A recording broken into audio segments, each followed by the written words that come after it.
Imagine this for a moment. A quiet evening in November 1940. Families are gathering around the radio, children are finishing homework, and a city that has lived with war for over a year is finally settling into a fragile rhythm of life under the blackout. Curtains are tightly drawn, street lamps are extinguished, and even a glowing cigarette on a doorstep can earn you a reprimand from the local warden. This was Coventry. A proud industrial city in the English Midlands. It was not London, not Liverpool, not the great ports or capitals of empire, but it was a target all the same. Hidden in its streets and workshops were factories that produced engines for aircraft, weapons and tools vital to Britain's war effort. And across the city stood the proud silhouette of Coventry Cathedral, a medieval landmark whose spire could be seen for miles. But on the night of November 14th, 1940, the life of this city was about to change forever. At exactly 7:10 p.m., air raid sirens wailed. At first, few took notice. Coventry had heard sirens before, and more often than not, nothing happened.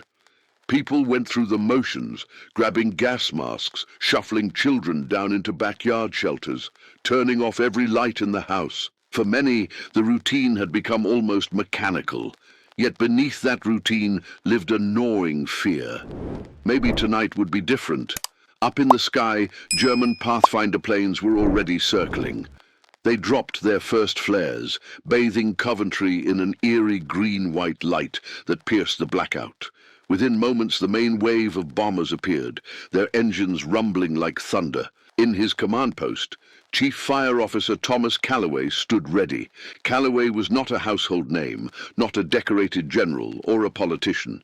He was a civil servant, a career firefighter who had risen through the ranks to lead Coventry's fire brigade. Stocky, practical and deeply respected by his men, Calloway knew that his city was vulnerable. He had warned officials for weeks that Coventry lacked sufficient fire engines, that too few crews had been trained, that if the Luftwaffe ever turned its fury here, they would be overwhelmed. And now, his worst fears were about to come true. The first bombs fell within minutes. Incendiaries, small magnesium devices designed to ignite anything they touched, clattered across rooftops and factories. Within moments, dozens of fires erupted across the city centre. Calloway's men rushed to their engines, racing through darkened streets already littered with debris.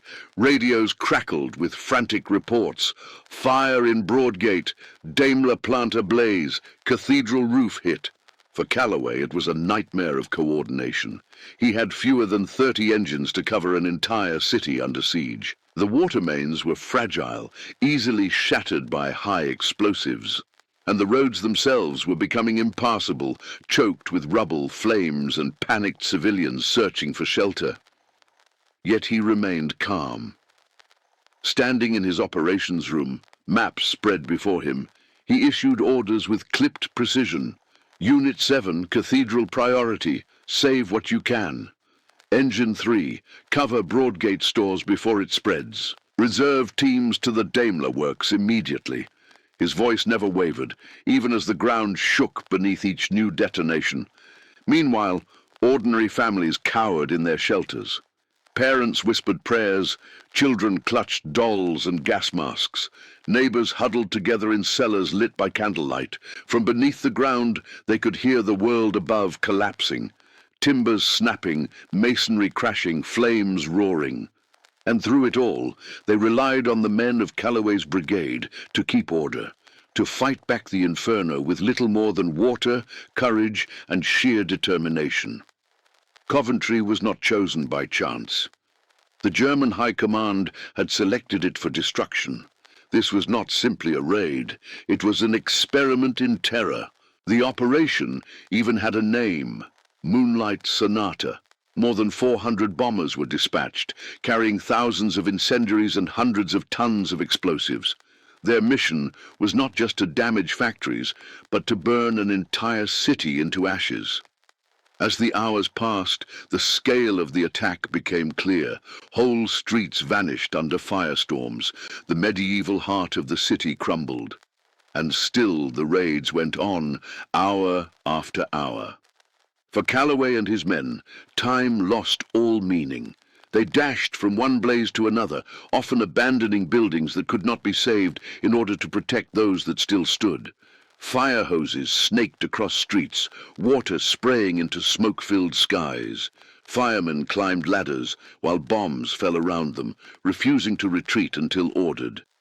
Many would later say that the greatest miracle of Coventry was not survival itself, but the sheer endurance of its fire crews, who fought through a night that seemed to have no end. Inside his command post, Calloway felt the weight of impossible choices. Should he direct men to the cathedral, symbol of Coventry's soul, or to the Daimler factory, lifeline of Britain's war effort? Should he risk crews in collapsing streets, or preserve them for the fires yet to come? Every decision carried lives in the balance. And yet, those who served under him recalled his steadiness. One fireman later wrote that Calloway's calm was like a lantern in the smoke. We all looked to him, and so we did not falter. By midnight, Coventry was a sea of flames visible from 50 miles away. The glow turned night into day, guiding German bombers to their targets with dreadful accuracy. And still, Calloway's men fought on. Some collapsed from exhaustion, others worked with singed uniforms and blistered hands. They were not soldiers, they were bakers, clerks, mechanics, ordinary men who by day worked in shops and offices and by night served as auxiliary firemen.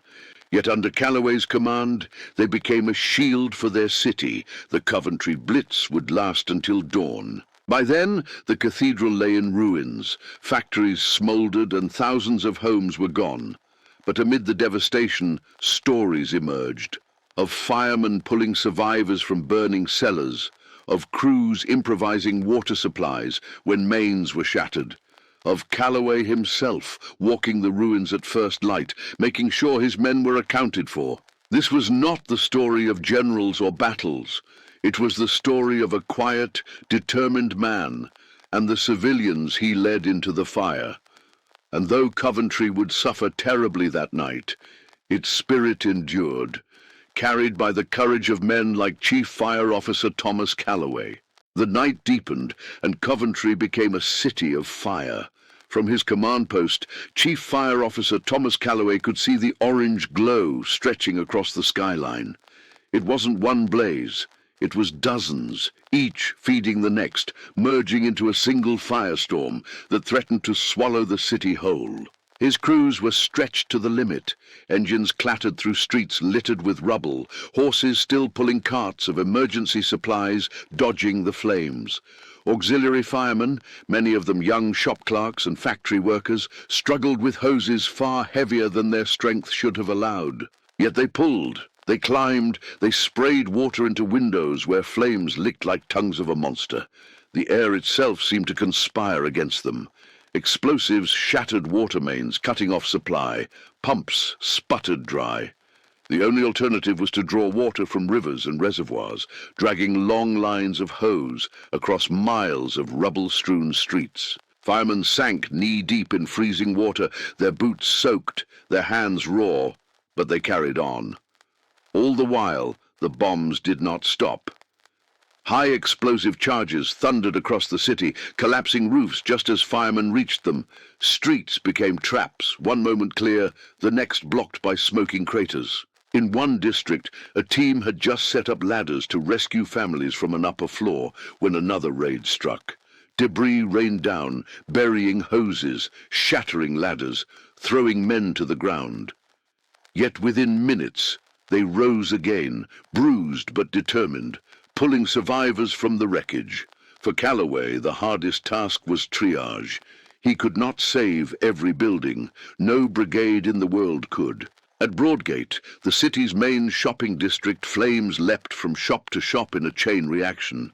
Firefighters poured water, but the wind carried sparks to rooftops faster than hoses could reach. Calloway made the bitter decision. Pull back. Contain the edges. Let it burn. Such choices weighed heavily on him. To abandon a building meant surrendering livelihoods, memories, entire chapters of the city's history. But his men trusted him. They obeyed without hesitation, knowing that every second wasted on the impossible meant losing ground elsewhere. And elsewhere, lives still hung in the balance. On Jordan Well, near the cathedral, a team fought desperately to protect the medieval spire that had stood for centuries. Water hissed against flames, but incendiaries kept falling. Calloway diverted fresh crews, hoping to buy time, yet as the hours dragged on, the roof finally gave way. With a crash that echoed through the night, the great beams collapsed, flames bursting skyward. Coventry's cathedral, once the pride of the city, became a ruin before their eyes. Some firemen wept openly, but Calloway urged them on. "We cannot save what is gone, save what still stands." His words steadied them. There was no time for grief. The struggle was not only against fire, but against fear. Civilians stumbled through the streets in shock, disoriented, carrying what little they could salvage. Mothers clutched babies wrapped in blankets, fathers carried battered suitcases, children cried for parents lost in the chaos. And through it all, the firemen became not just fighters of flames, but guardians of order. They guided families to shelters, calmed the terrified, even shared their water and rations when civilians emerged from cellars after hours of silence. In one account, a fire crew discovered an elderly couple trapped in their home, the stairway engulfed.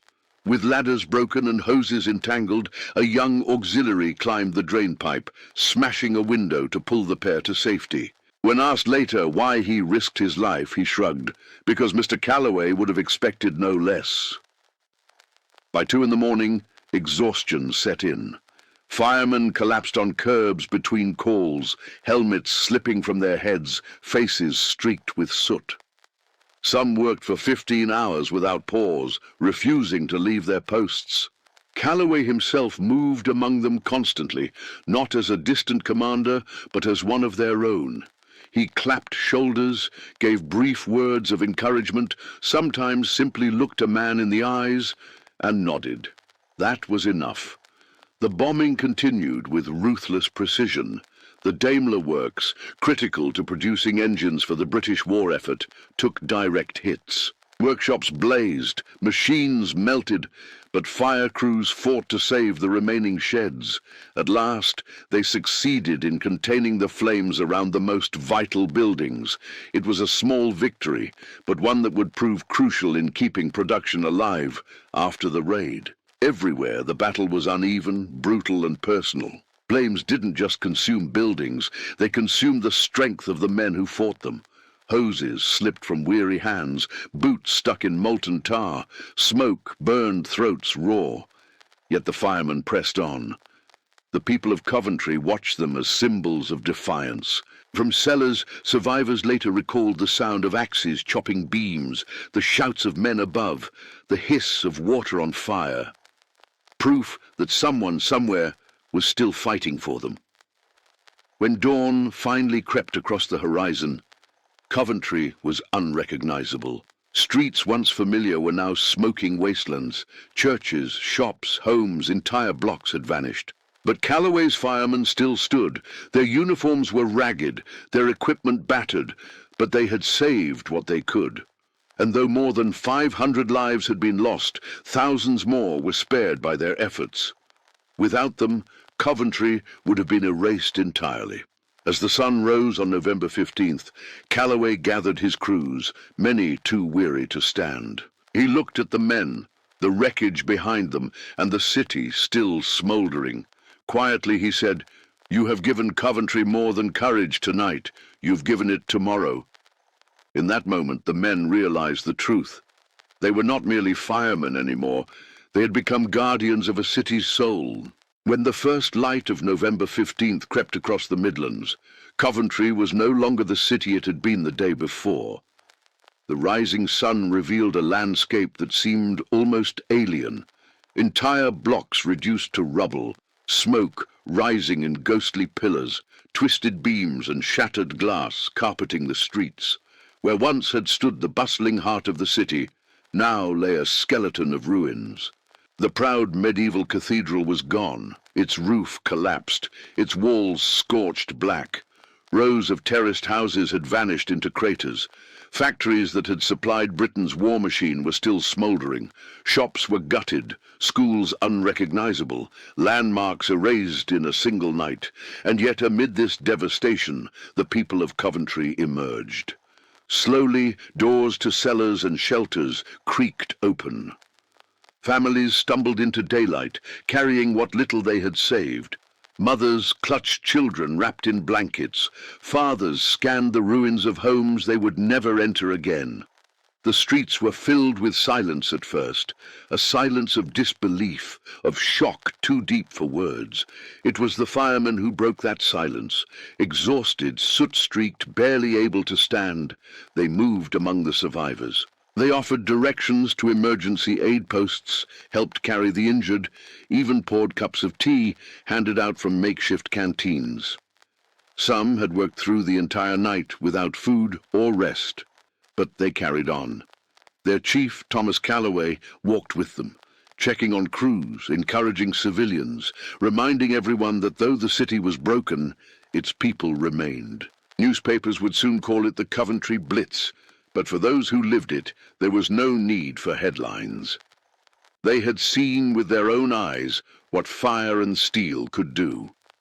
Yet in the very first hours after the raid, something remarkable happened. Coventry began to rebuild itself. Emergency services set up command posts in the open streets. Wardens directed traffic around impassable roads. Volunteers organized rescue parties to dig through rubble in search of survivors.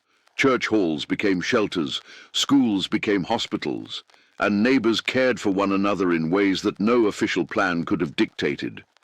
Everywhere the fire brigade played a central role.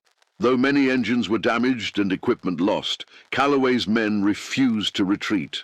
They returned to smoking ruins to douse lingering flames, to prevent new outbreaks from spreading. They worked side by side with civilians who joined spontaneously, passing buckets of water, clearing debris with bare hands. At the cathedral, crews formed human chains to salvage anything from the wreckage. Hymn books, chalices, even fragments of the great stained glass windows. In the ashes, a charred wooden cross was found, two beams fallen together by chance. Firemen set it upright in the ruins, a symbol that even in destruction, faith and endurance could survive. The people needed that symbol. Rumors spread quickly that Coventry had been sacrificed to the war, that it would never rise again. But standing in the ruins, Calloway addressed his men and the gathering civilians. He told them, "The city breathes still. It breathes through us." Those words carried weight. They reminded the people that though their cathedral was gone, though their homes lay in ashes, the spirit of Coventry was unbroken. In London, officials received reports of the devastation. The scale was almost impossible to grasp. More than 500 lives lost, thousands injured, tens of thousands homeless. Yet what stood out in the reports was not only the destruction, but the discipline of Coventry's fire service.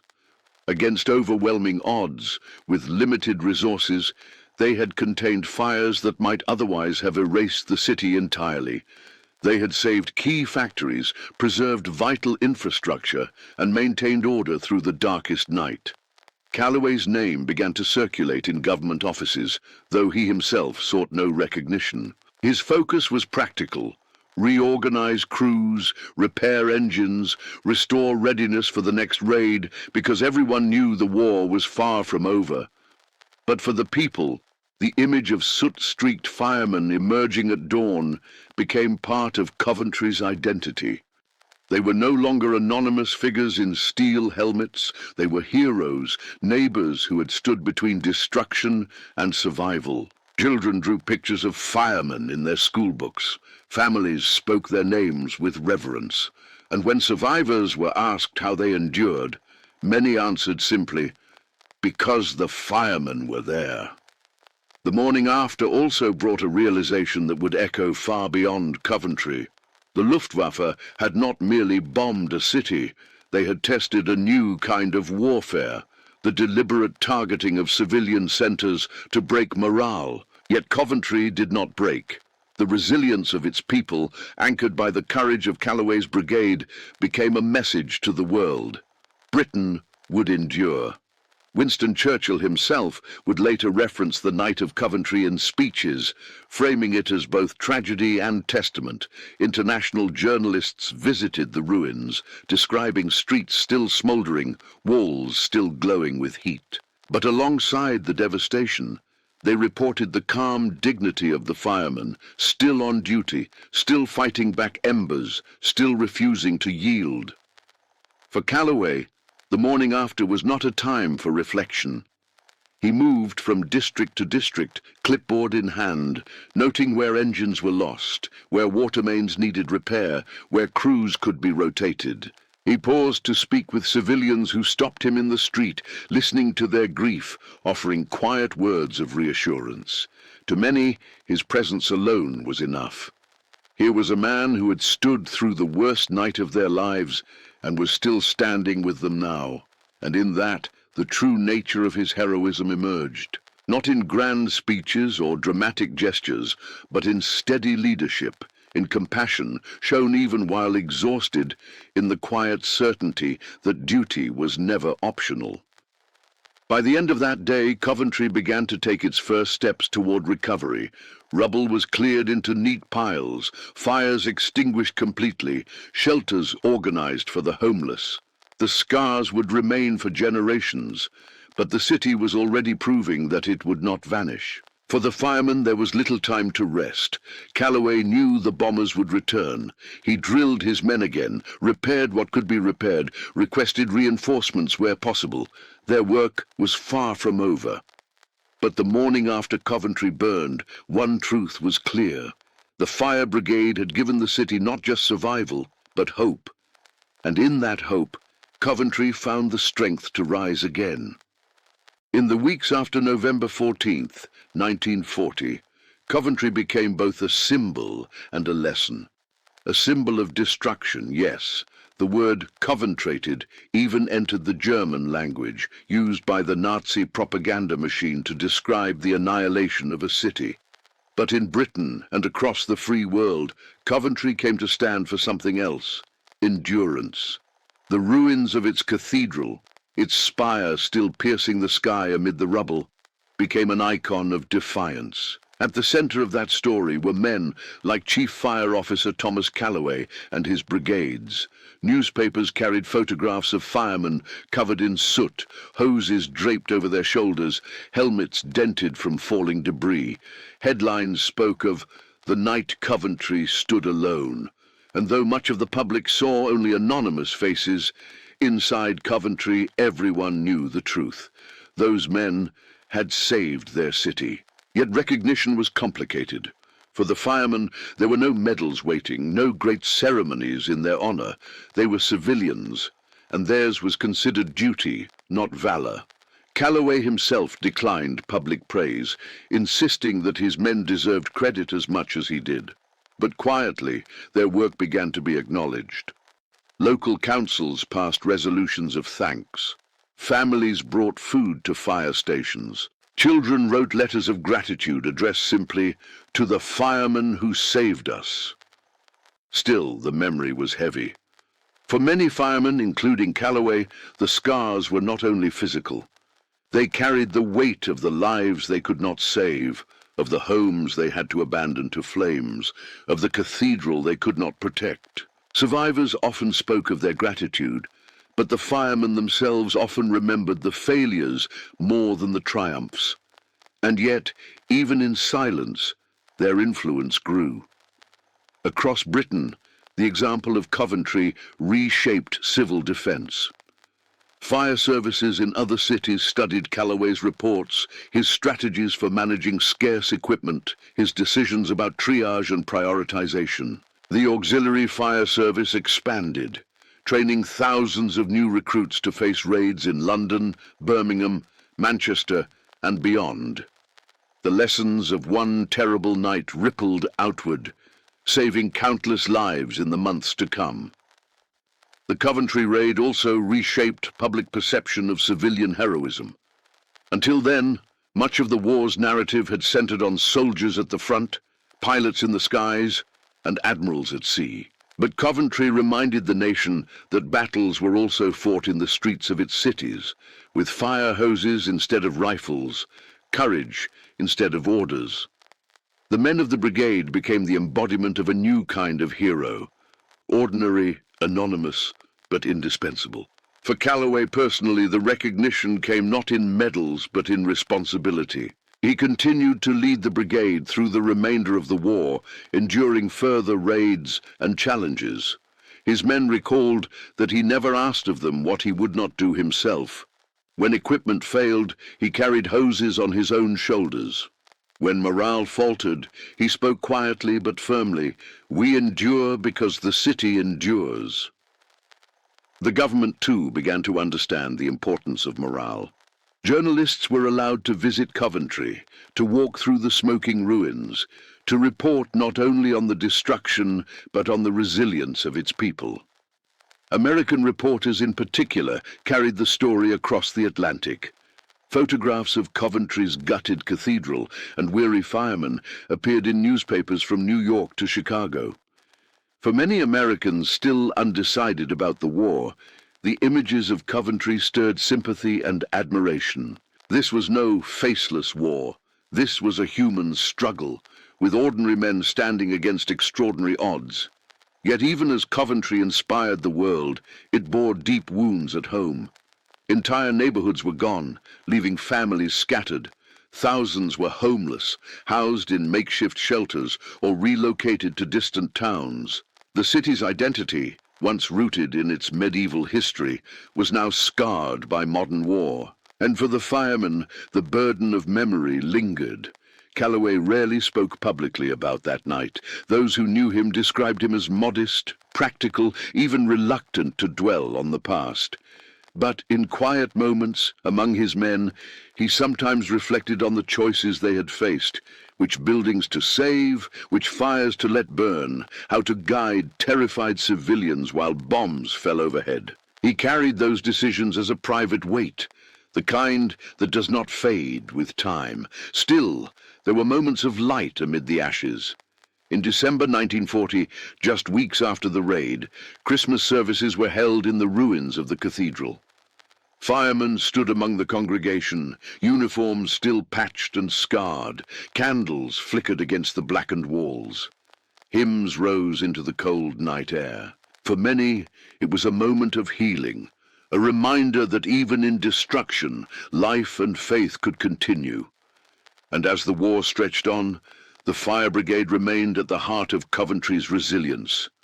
Each new raid tested them again, but none ever matched the scale of November 14th. The night of Coventry Blitz became a singular memory, etched into the city's identity and into the lives of those who fought it. In time, historians would describe the raid as a turning point in the air war, a lesson in both the vulnerability of cities and the strength of civilian spirit. But for Calloway and his men, it was not a matter of history books. It was the night they became part of their city in a way that could never be undone. Years later, when peace finally returned, Coventry faced the task of rebuilding. New factories rose, new homes replaced the ruins, and a new cathedral was built beside the remains of the old. But through it all, the memory of November 1940 remained, and with it, the quiet heroism of those who had stood against the fire. Thomas Calloway never sought fame. His name appeared in records, in reports, in the memories of his men, but not in headlines or statues. Yet in Coventry he was remembered, not as a distant figure of authority, but as the man who had walked with them through the longest night, steady and unshaken. The firemen of Coventry carried on with their lives after the war. Many returned to ordinary jobs, back to factories and shops, their service unheralded. But in every family touched by that night, their deeds lived on in memory. Children grew up remembering the men who had pulled them from rubble, neighbours recalled the hoses spraying sparks from burning roofs, and all remembered the calm voice of Calloway directing the impossible. The Coventry Blitz was not just a chapter of war. It was a chapter of humanity, where courage was measured not in victories, but in endurance. When the guns fell silent in 1945, Britain celebrated victory. But cities like Coventry faced the sobering reality of ruin. The war had ended, but the scars remained carved into streets, homes, and memories. For Coventry, November 14th, 1940, was not just one night in history. It was a wound that shaped the city's identity for generations to come. The work of rebuilding began almost immediately. The government launched ambitious programs to restore housing and industry, ensuring that Coventry could again become a hub of manufacturing.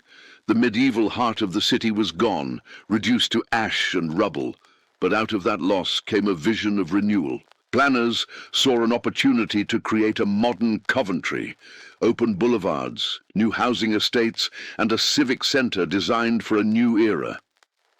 But amid the new brick and steel, the ruins of St. Michael's Cathedral were left standing. The spire, scarred but unbroken, remained a silent witness to the destruction. Beside it, in the years that followed, a new cathedral would rise, not to erase the past, but to stand alongside it, a symbol of reconciliation. Visitors would walk among the blackened stones and then step into the modern sanctuary, reminded that peace is built on memory, not forgetting. And always, when Coventry remembered, the firemen were part of that story. For Chief Fire Officer Thomas Calloway, the post-war years brought no parades, no political career, no pursuit of fame. He returned to his duty with the same quiet determination that had guided him through the Blitz. His men recalled that he rarely spoke about the raids, but when asked, he would always bring the conversation back to them. The firefighters who stood beside him, the volunteers who held the hoses, the families who endured. "I was not the hero," he once remarked. "The city itself was." Still, history had not forgotten him. His name appeared in official reports, his decisions studied by fire brigades across Britain. His leadership during the Coventry Blitz became a case study in crisis management. How to act under impossible conditions, how to weigh one life against another when resources run short. For students of history, Calloway was a professional of rare steadiness. For the people of Coventry, he was something more personal. The man who had stood unflinching while their world burned. But Calloway's story is also the story of countless others who never saw their names in records.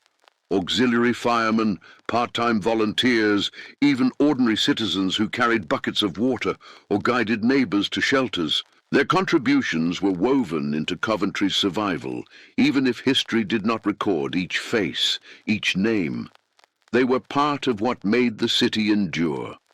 Over the decades, Coventry chose not to remember itself solely as a victim of war, but as a voice for peace. In 1948, Coventry twinned with Dresden, a German city devastated by Allied bombing. The message was clear: suffering should not divide, but unite. The ruins of the old cathedral became a gathering place for reconciliation movements, peace vigils, and remembrance ceremonies. The fire brigade, too, stood as a living symbol of that message. Their work was no longer only about extinguishing flames, it was about embodying resilience, community, and humanity. And so the legacy of the night of November 14th lived on. Survivors carried their stories forward, teaching younger generations about what it meant to endure. For many, the face of that endurance was not a general or a politician, but a fireman, helmet dented, uniform scorched, eyes weary but steady. As the years passed, the men of the brigade aged.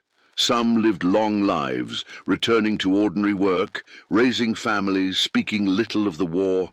Others carried wounds that never healed, but in Coventry, each one was remembered. The city kept their memory alive in plaques, in stories passed from parent to child, in the very way it rebuilt itself. And Calloway? He remained, until his death, a quiet figure.